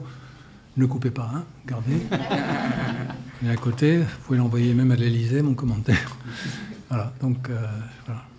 Alors, c'est intéressant parce que on va conclure là-dessus et puis on vous laissera poser une ou deux questions puisqu'on a encore quelques minutes avant de passer à la partie sportive. Mais les mots ont été lâchés. Culture de la gagne, ambition, vision. On projette comment vos trois clubs dans 5 ans? Pour nous, les objectifs sont fixés. Alors, est-ce qu'on y sera? Je ne sais pas. Je veux une permanence du club dans le top 4 des clubs français et européens. Donc, tout ce que je fais va dans ce sens-là. Mais comme l'a dit Romain très bien, il faut que ce ne soit pas seulement un objectif, il faut que ce soit un résultat. Un résultat d'une culture de club, une culture d'entreprise, d'une organisation, de moyens mis en place et de culture de valeur permanente, avec un esprit de permanence. Voilà. Il faudrait que dans 5 ans, ce serait mon rêve, je ne sais pas si je serai encore là, il faudrait que le club vent à Toulon. faudrait que le rugby club coulonnais soit décrit comme tel. Ça, ce serait beau dans mon testament. Romain?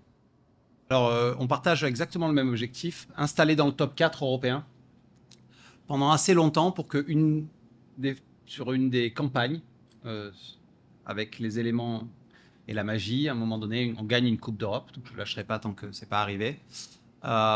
Et on va être dans une grande phase de reconstruction de la partie natation. Notre entraîneur général, Julien, va changer de vocation. Il arrive à 15 ou 20 ans de ce métier-là. Et donc, on va démarrer une nouvelle page.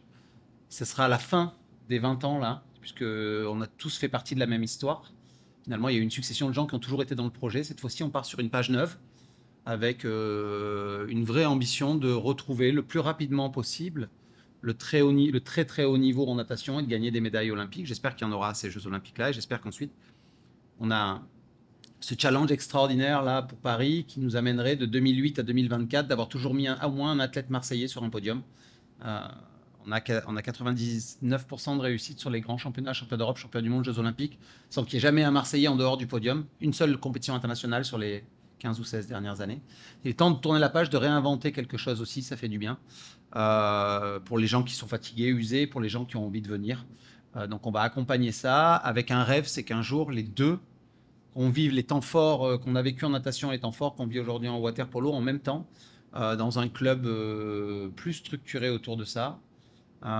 Et ce serait mon hommage à Paul Lessia, qui est le président du club et qui, pendant 30 ou 40 ans, finalement, dans sa vision peu décalée, préserve le CNM de ce monde agité dans quelque chose de plus apaisé, calme, qui est aussi un des éléments essentiels de la performance. Je me suis longtemps engueulé avec lui parce qu'il n'y avait pas de Wi-Fi dans le club. Aujourd'hui, je suis très heureux parfois quand j'avance de perdre mon Wi-Fi ou de m'asseoir quelque part, de voir la mer et de pouvoir penser aux athlètes plutôt que de recevoir un WhatsApp ou un email.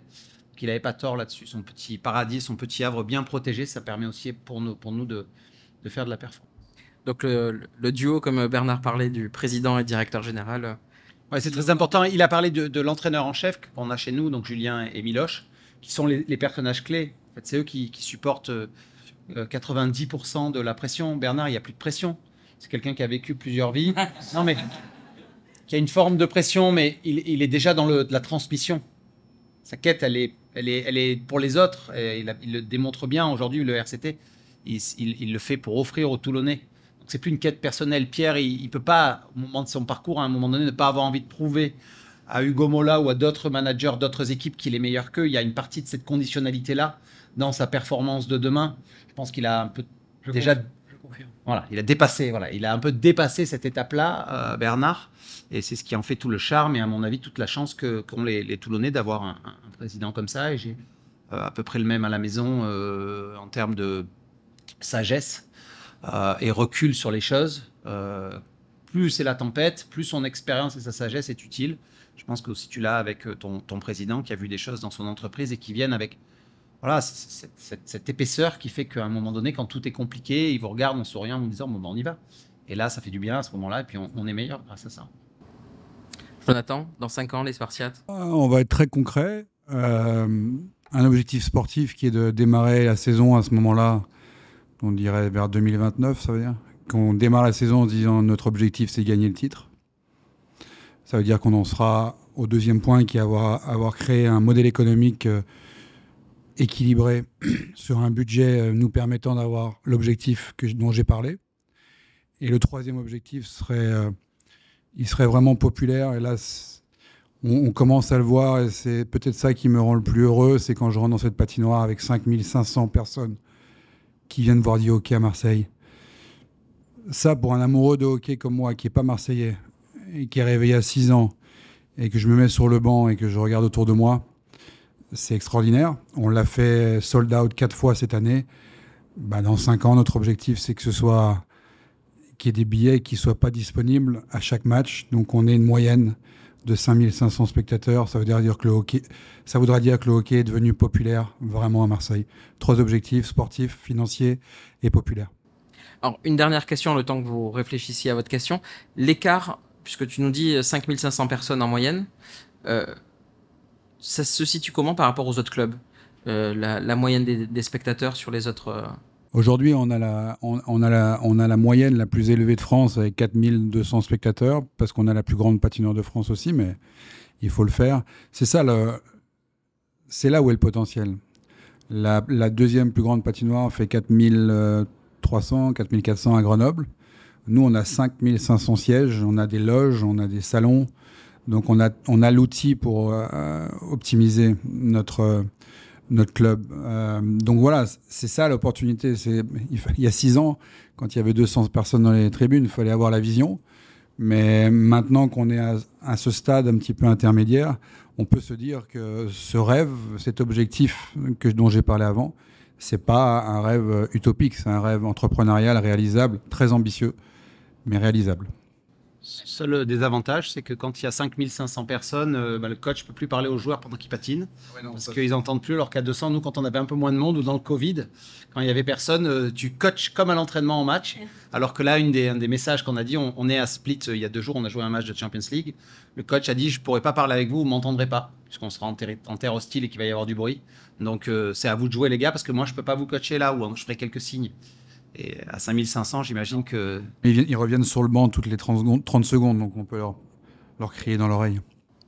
Et à Split, le cercle a brillamment gagné pour se maintenir dans les phases finales de Coupe d'Europe. Donc, je le répète, pour ceux qui aiment le sport ou ceux qui ne connaissent pas le sport, il faut aller voir le cercle, il faut aller voir les Spartiates, il faut aller voir le RCT, parce que on vit à chaque fois des moments assez incroyables et c'est unique parce que on vit des nouvelles expériences. On a l'habitude d'être dans les grands stades et de voir ce qui se passe, mais dans des ambiances un peu différentes et chauffées comme ça pour les Spartiates ou pour le Cercle, parce que le Cercle, ils ont aussi quelqu'un qui est au micro et qui pousse un peu.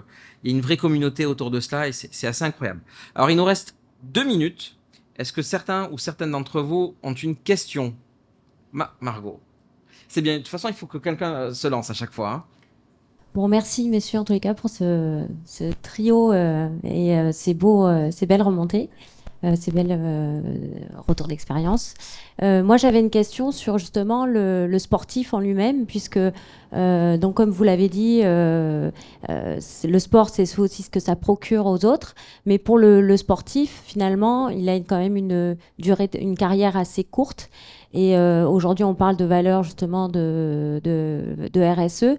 Est-ce que, alors ça, je sais qu'avec Romain, on l'a mis en place en partenariat, mais est-ce que justement pour le RCT ou pour le club de hockey, il y a des choses qui sont mises en place pour l'après-carrière professionnelle des joueurs, puisqu'aujourd'hui, ils finissent leur carrière à 40 ans ou même plus jeunes, et voilà, tout s'arrête pour eux quelque part. Et comment basculer D'autant plus que nous, on est un sport où les joueurs ne peuvent pas se mettre à l'abri avec leur carrière professionnelle de sport. Dans le rugby, je ne sais pas s'ils peuvent. Je pense que les gros joueurs, s'ils sont intelligents avec leur argent, ils peuvent se faire un capital qui leur permet de rebondir. Nous, beaucoup arrêtent, n'ont pas assez d'économie pour voir venir. Donc je me permets de répondre en premier sur ça. Nous, on a des vrais cas de reconversion chez nos partenaires. Moi-même, j'avais eu la chance de faire des études, mais malgré tout, même quand tu fais des études, c'est compliqué de se retrouver sur le marché du travail à 35 ans face à des étudiants qui ont le même niveau d'études que toi, qui ont déjà 10 ans d'expérience quand tu sors d'école de commerce. Parce qu'en plus, tu n'es pas conscient de ce que tu as acquis grâce au sport. Mais bon, bref, ça c'est un autre sujet vaste. Mais moi, j'avais eu aussi cette chance, après ma carrière, d'avoir été recruté par un de nos partenaires. Et c'est quelque chose qu'on fait chez nous. On a notre ancien capitaine qui est maintenant cadre chez Leroy Merlin, avec vraiment un vrai job et une vraie perspective d'évolution dans l'entreprise, qui est une belle entreprise pour évoluer dans ses seins. Et on essaie toujours aussi, ça c'est pour la reconversion, et pour préparer la reconversion, on essaie de les aider à faire leurs études à côté en adaptant aussi nos plannings. On est très tolérant sur les joueurs qui ont des études en même temps, pour essayer de leur donner le maximum de chances de pouvoir préparer leur reconversion. On a d'ailleurs des gens brillants. On a notre deuxième gardien qui fait des études, je crois, un petit peu dans le cadre de Bernard, dans la biotech, enfin quelque chose qui est très poussé. Il doit beaucoup travailler, et on essaie de vraiment lui donner toutes les chances de pouvoir avoir ce double projet, surtout dans des sports, encore une fois, où on finit pas millionnaire à la fin de sa carrière. Bernard? Oui, alors, 2 choses. Bon, d'une part, la reconversion, c'est devenu un sujet important parmi 3 autres. L'un des 3, qui commence à 18 ans. C'est-à-dire que le centre de formation qui accueille des joueurs entre 18 et 22 ans, à quelques exceptions 23, il y a une partie éducative, études, qui est très très importante, sur laquelle on est extrêmement rigoureux. En d'autres termes, un joueur qui serait une graine de champion mais qui ne va pas assez court, on le vire. Deuxièmement, c'est pour leur donner un bagage, un diplôme, de façon à ce que s'ils se professionnalisent, ce diplôme reste un acquis pour plus tard. Et on les encourage, ceux qui passent pro, à poursuivre un cursus, et on les aide à ça. Néanmoins, je dois dire que c'est un programme qui commence juste, qui fait partie de ce qu'on appelle le RCT Passion. RCT Passion, c'est tout un programme qui comprend éducation, entraînement, reconversion. Donc ça fait partie de la politique de club, c'est un peu comme le RSE. De toute façon, on a la même réalité que vous. C'est-à-dire qu'aujourd'hui, on est en concurrence avec d'autres clubs qui ont compris cette importance-là. Et aujourd'hui, venir à Toulon, aller au Spartiate ou venir au Cercle des Nageurs, c'est une concurrence internationale. Et faire valoir ses atouts, c'est pas que faire valoir son espace géographique qui est privilégié, Marseille et Toulon, mais c'est aussi justement agir sur ça, c'est-à-dire agir sur leur présent et agir sur leur futur pour les convaincre et pour se donner plus de chances que les athlètes viennent. Au-delà du fait que ce soit agréable d'avoir un programme complet, d'avoir des gens comme vous qui nous aident et d'en avoir d'autres.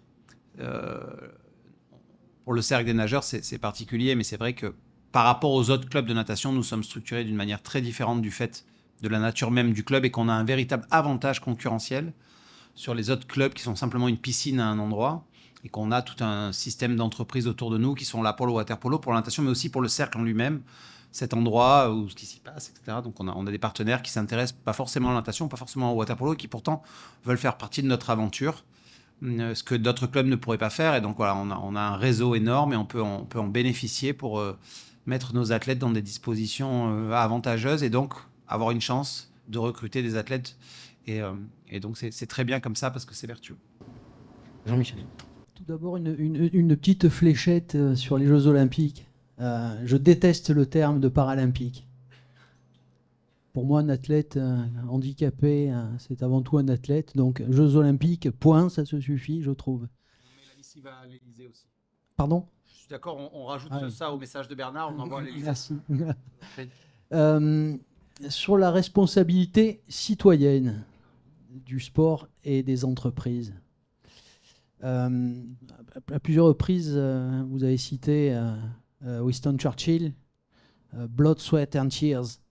Le sport, c'est de la douleur, c'est de l'effort, c'est pas toujours de la réussite, c'est de beaucoup de déceptions.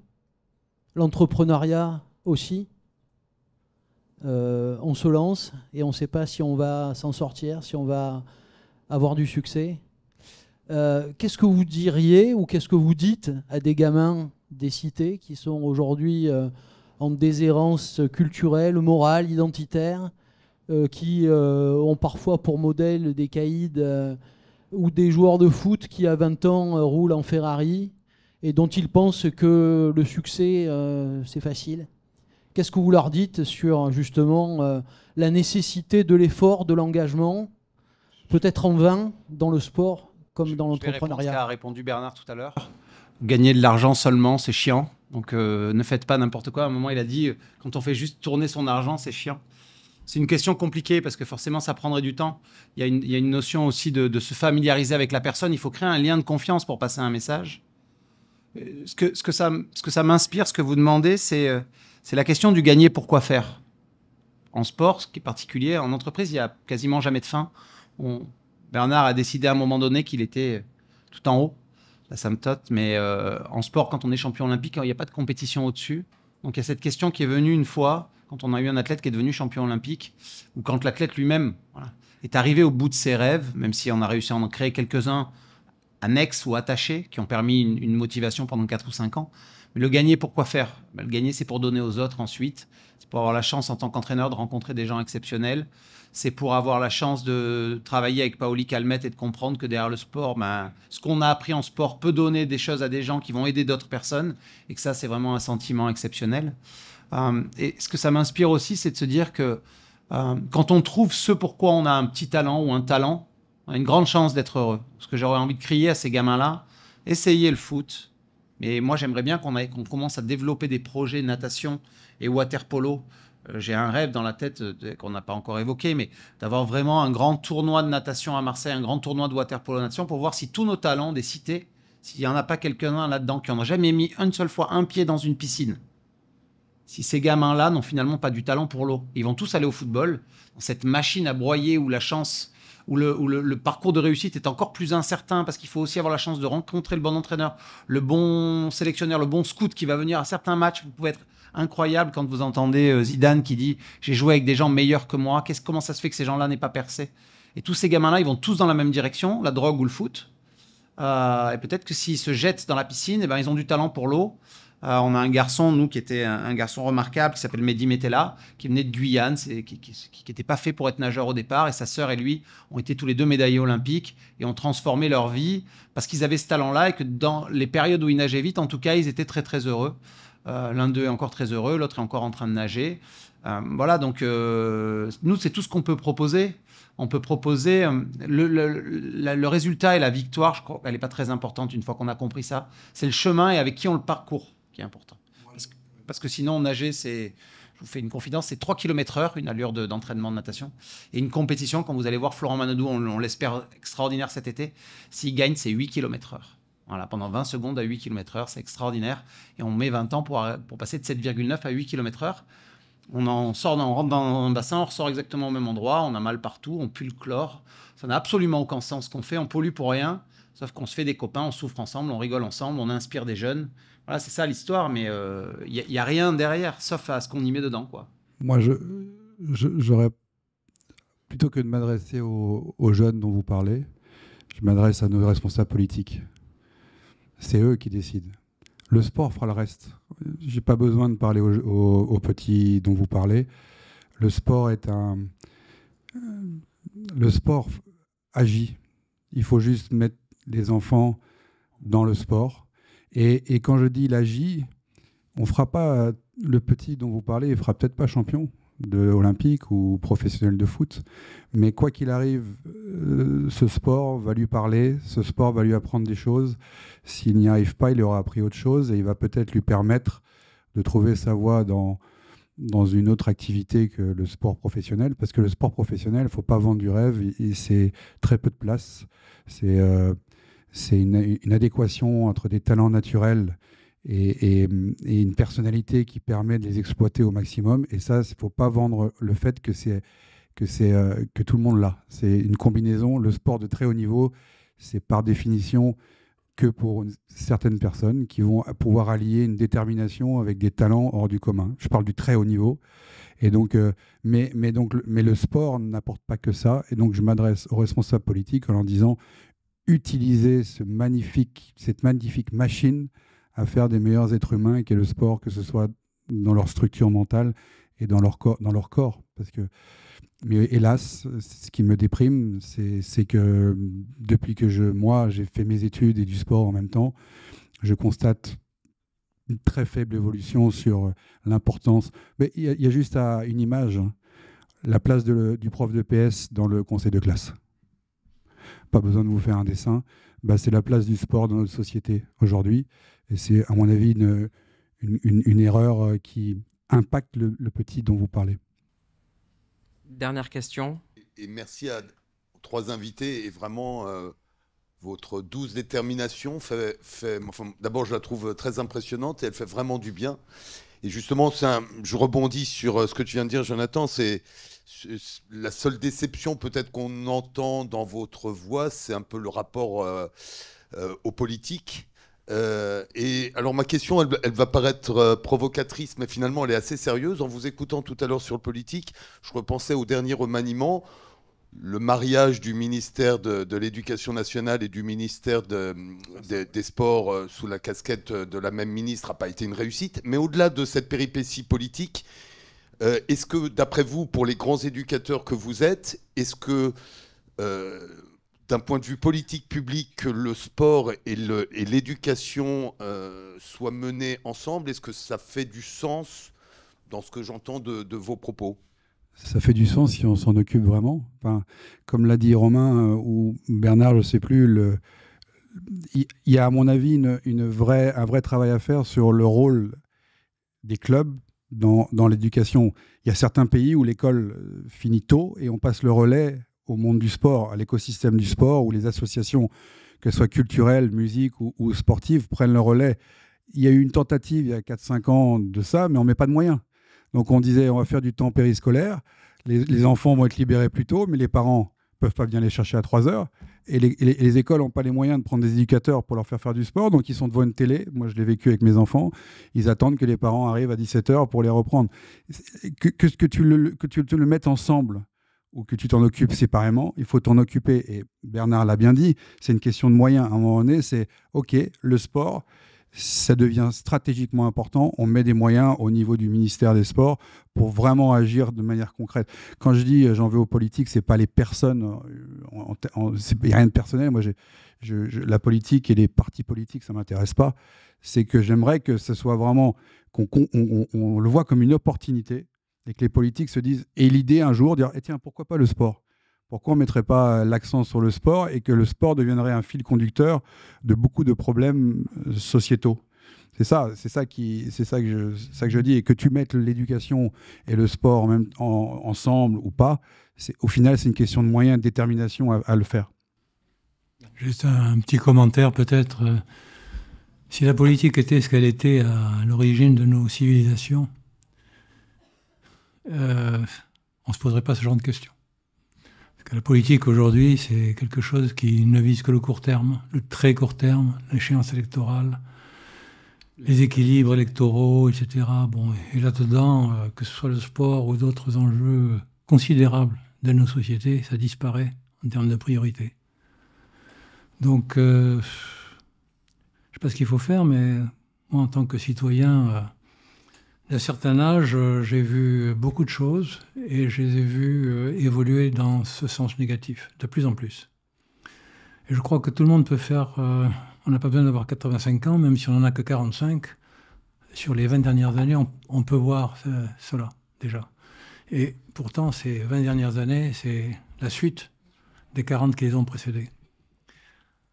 Donc, tant que la politique ne sera pas ce qu'elle doit être, c'est-à-dire une préparation de l'avenir, une anticipation qui permet à la société de faire face aux enjeux du temps, et en particulier au sein de cette société, aux jeunes, d'avoir toutes les chances pour, dans leur vie, qu'elles soient professionnelles, qu'elles soient sportives ou autres, de se donner toutes les chances, eh bien, on n'y arrivera pas. Et ce n'est pas du tout le cas. Voilà. Que ce soit au plan de l'éducation nationale et au sein de ça, du sport. Ceci dit, ce n'est pas la première expérience d'assemblage entre le sport et l'éducation nationale. Il y en a eu d'autres auparavant qui n'ont pas donné de très bons résultats non plus. Voilà. Les mêmes causes produisent les mêmes effets. Je voudrais juste donner une note d'espoir quand même, parce que il est possible de faire du sport dans plein d'endroits extraordinaires en France. L'une des difficultés que je rencontre aujourd'hui, qui est une fausse note d'espoir, pardonnez-moi, il faut que les parents acceptent à un moment donné de ne pas se laisser entraîner dans un monde où ils vont eux aussi de plus en plus vite et ils commencent à vous dire, il y a 20 ans, j'ai l'impression que c'était plus facile de vouloir devenir nageur. Nager, ça veut dire faire du bi-quotidien. S'entraîner le matin, s'entraîner le soir, aller en compétition le week-end. Pour les parents, ça veut dire partir tôt, rentrer tard. Des fois, aller les chercher le matin après l'entraînement pour les amener à l'école, puis aller les chercher à l'école pour les amener à l'entraînement, pour les ramener à la maison, plus le week-end. 8 heures, 10 heures de déplacement pour 3 courses de 1 ou 2 minutes dans une piscine chlorée. Vous faites ça tous les week-ends pendant 10 ou 15 ans et vous accompagnez réellement votre enfant. C'est ça le parcours du sport. Il y a plusieurs étapes du sport, mais si on en fait beaucoup. Et je vois beaucoup de parents aujourd'hui qui déclinent leurs responsabilités parentales autour du sport. Mais donc déjà, en tout cas, si on doit espérer que les politiques changent, je ne suis pas sûr que ça arrive tout de suite. Je suis un optimiste de nature, un peu moins sur ce sujet-là. Mais par contre, nous, les 100 personnes qui sommes là aujourd'hui, je vous invite à ce que si vous entendez un parent qui dit « Mon fils veut faire du sport, mais c'est 4 fois par semaine, il est hors de question parce que le mercredi soir, c'est mon soir où je peux aller boire un verre. » Vous faites une erreur parce qu'on va aggraver notre situation qui aujourd'hui n'est pas saine et que le seul moyen, c'est que les gens... les parents fassent don de leur temps libre pour leurs enfants pour faire ça. Moi, j'ai eu cette chance-là exceptionnelle d'un papa qui m'a accompagné toute ma vie. Et sans ça, j'aurais pas pu faire du sport, quoi. Et donc, sans ça, j'aurais pas pu agir sur le sport ensuite. Moi, j'en profite. Du coup, je vais dire merci à mon père, puisque je le voyais pas trop en soirée. Mais mes souvenirs sont là. Mes souvenirs sont à Mereuil, à 9 ans, un dimanche matin, à 8h30. Il pleut, en janvier, c'est l'enfer. Mais il se levait tous les week-ends pour m'accompagner au sport. Et ça fait des très bons souvenirs. En tout cas, merci beaucoup. Merci. Vous pouvez les applaudir parce qu'on a beaucoup de chance. Et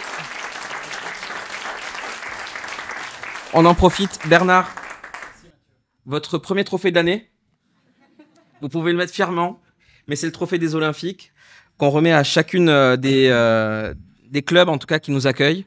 Donc, ça sera votre premier trophée. J'espère pas le dernier, mais ça ouvre la voie à beaucoup d'autres choses. On vous le souhaite, en tout cas. Merci.